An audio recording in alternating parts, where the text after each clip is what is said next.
dans Les oreilles de... On propose à nos invités de faire en plus une petite capsule où ils recommandent un podcast qu'ils aiment bien. Est-ce qu'on fait dans Les oreilles de... J'ai le droit de choisir un truc qui sort pas cet été ? Tout en français ? Tu veux que j'en choisisse un ? Un seul. Un seul. Ok. Tu sais ce que tu vas Pas dire. tout à fait, mais j'espère. Vas-y, au talent. Depuis la fin 2021, la journaliste Caroline Gillet échange des messages vocaux avec deux jeunes Afghanes, Raha et Marwa. L'une a fui Kaboul, l'autre y est restée. Avec ces messages, Caroline Gillet a donné naissance à une série de podcasts originaux et une série animée, toutes deux intitulées Inside Kaboul, qu'on vous recommandait dans l'épisode 57 de Sans Algo. Au moment de notre rencontre, Caroline Gillet a eu la gentillesse de nous recommander un podcast qu'elle aime particulièrement écouter.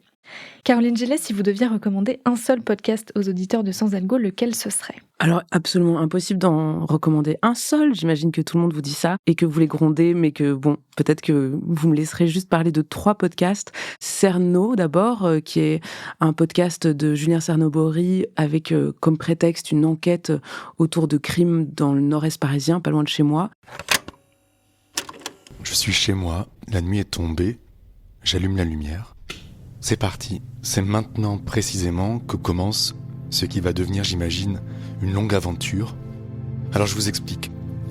J'habite Paris, près de la gare du Nord, et quand je me suis installé ici il y a quelques années, les anciens occupants de mon appartement m'ont raconté qu'un serial killer avait vécu dans cet immeuble autrefois. Ils avaient complètement oublié son nom. De mon côté, j'ai essayé de faire quelques recherches sur Internet, mais sans succès. Les années ont passé, et puis... à la dernière réunion de copro, j'ai évoqué cette histoire de serial killer devant mes voisins. À ce moment-là, une de mes voisines m'a dit qu'elle connaissait le tueur. Et en fait, c'est un prétexte pour rencontrer énormément de personnes incroyables. Je pense que le podcast, de toute façon, ce qui permet, c'est de... mais comme, n'importe quel livre ou film, c'est d'aller à la rencontre, mais de façon très intime, de personnes qu'on n'était pas censé rencontrer. Et je pense aussi au book club qui permet de rencontrer des œuvres et des auteurs et des autrices, enfin surtout des autrices d'ailleurs, dans leur bibliothèque. Et donc, le maître mot de ce podcast-là, c'est la curiosité. C'est un podcast d'Agathe Le Taillandier. Depuis l'enregistrement de cet épisode, le studio de podcast Louis Média a renommé le flux de son podcast nommé Book Club en Pépites au pluriel. En cherchant Pépites dans votre plateforme d'écoute, vous trouverez tous les épisodes du podcast recommandé par Caroline Gillet. Et sinon, sur la question de l'Afghanistan, je pense au podcast de Michel Ouimet qui s'appelle « Interprète afghan, partir ou mourir ». C'est un podcast qui a été fabriqué dans les mois qui ont précédé l'arrivée des talibans à Kaboul. Donc en fait, ce podcast s'est terminé et est sorti au moment où moi je commençais ma relation avec Marwa et Raha qui a donné lieu au podcast Inside Kaboul.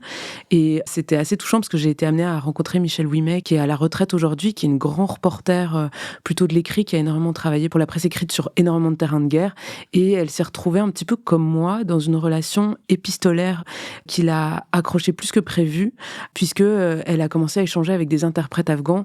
C'était au moment où les talibans se rapprochaient de Kaboul et il fallait trouver des solutions pour les aider à sortir. Je regrette à 100%. Pourquoi j'ai fait ce travail-là? Maintenant, il n'y a plus personne qui nous aide. Tout le monde s'en fout. J'ai mis ma famille en danger. On pensait qu'il y aurait un bon futur, mais il n'y a pas de bon futur. Dans mon village, il y avait une école pour filles. Ils l'ont attaqué il y a quelques semaines, puis ils ont tué plein de jeunes filles, des mineurs. C'est pour ça qu'on essaie. On espère que le gouvernement canadien va faire quelque chose pour nos vies. Dans ces images de l'armée afghane, on voit des militaires défendre une ville du Nord en tirant aux lance-roquettes. L'avancée des talibans est spectaculaire depuis le début du retrait des forces américaines qui sera terminé avant la date. Et donc, c'est l'espèce de course contre la montre du rapport entre cette journaliste, le gouvernement canadien et ces interprètes qui ont aidé l'armée canadienne et qui sont, comme énormément de monde sur place, pas du tout aidés comme ils devraient l'être. Et donc, voilà, ce podcast, il est fait uniquement par téléphone, à distance, par cette journaliste qui se retrouve dans des relations, à nouer des relations avec plusieurs hommes sur le terrain. C'est super touchant, voilà, de voir ce qui est possible à distance comme rencontre. Merci beaucoup Caroline. Merci beaucoup Mathilde.